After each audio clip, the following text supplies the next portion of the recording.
আমরা তো বাসায় অনেক রকমের শুটকি ভুনা ভর্তা সব রকমের রেসিপি ট্রাই করে থাকি, তবে আজকের পর্বে আমি যে শুটকির ভুনার রেসিপিটা শেয়ার করব সেটা একদম সিম্পল ওয়েতে আর খেতে এত বেশি মজার হয়, মানে এক প্লেট ভাত আপনি এক বসাতে অনায়াসে খেয়ে ফেলতে পারবেন। তো কথা না বাড়িয়ে মূল ভিডিওতে চলে যাই।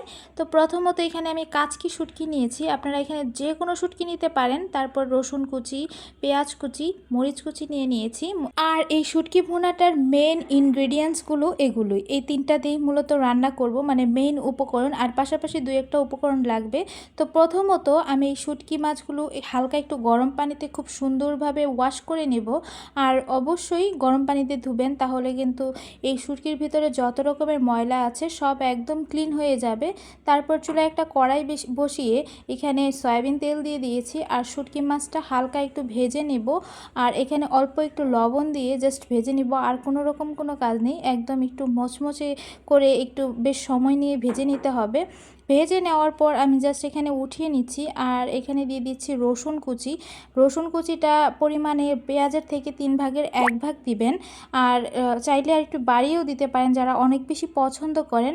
তো রসুন কুচিটা দেওয়ার পর বেশ কিছুক্ষণ আমি ভেজে নেব, একটু লাল লাল যখন হয়ে আসবে তখন এই পর্যায়ে আমি পেঁয়াজ কুচি দিয়ে দিব। পেঁয়াজ কুচির পরিমাণ তো অনেক বেশি পরিমাণ দিতে হয়, তো যার কারণে এখানে পেঁয়াজ কুচি দিয়ে দিয়েছি। আর মরিচ কুচিটা একদম আপনার ইচ্ছা মতো দিতে পারেন, আপনি চাইলে বেশি দিতে পারেন, একদম কম দিতে পারেন, আপনি কি পরিমাণ ঝাল খাবেন সেই রকমভাবে মরিচ কুচিটা দিয়ে দিবেন।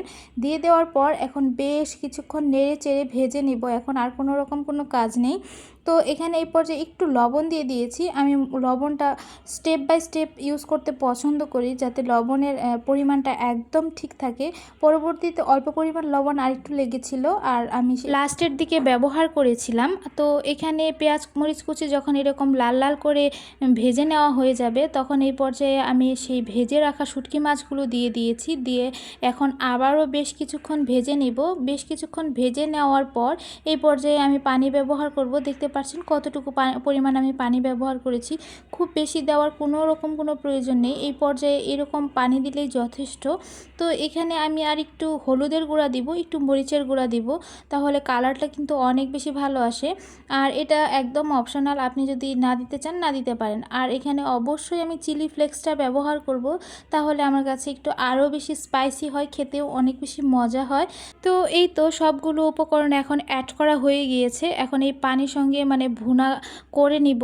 তো পানিটা এত আমি একদমই শুকিয়ে রাখবো, আপনারা চাইলে একটু ঝোলঝোল রাখতে পারেন, তবে ভুনা যেহেতু অবশ্যই মানে একদম পানিটা শুকিয়ে নিলে শুটকির টেস্টটাও অনেক ভালো আসে, খেতেও অনেক বেশি মজা হয়।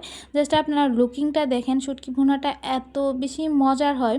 আপনারা অনেকে এইভাবে ট্রাই করে থাকেন, তবে যারা যারা করেননি একবারের জন্য করে দেখবেন, এত বেশি মজার হয়। আমি মানে যখনই আমার মনে হয় যে কোনো কিছু খেতে পারছি না বা খেতে ভালো লাগছে না, তখন আমি এই শুটকির ভুনাটা দিয়ে অনায়াসে অনেকগুলো ভাত খেয়ে নিতে পারি। তো এটা ছিল আমার এই শুটকি ভুনার ফাইনাল লুক। বেশ কিছুক্ষণ আমি ভেজে নিয়েছি, ভেজে নেওয়ার পর এই পর্যায়ে আমি তুলে নেব। আর ফ্রিজে রেখে এই শুটকি ভুনাটা 2-3 দিন খুব ভালোভাবে নর্মালে রেখে খেতে পারবে। তো আমার এই কুকিং ভিডিওটা কেমন লাগলো অবশ্যই জানাবেন। সবাই ভালো থাকবেন। আল্লাহ হাফেজ।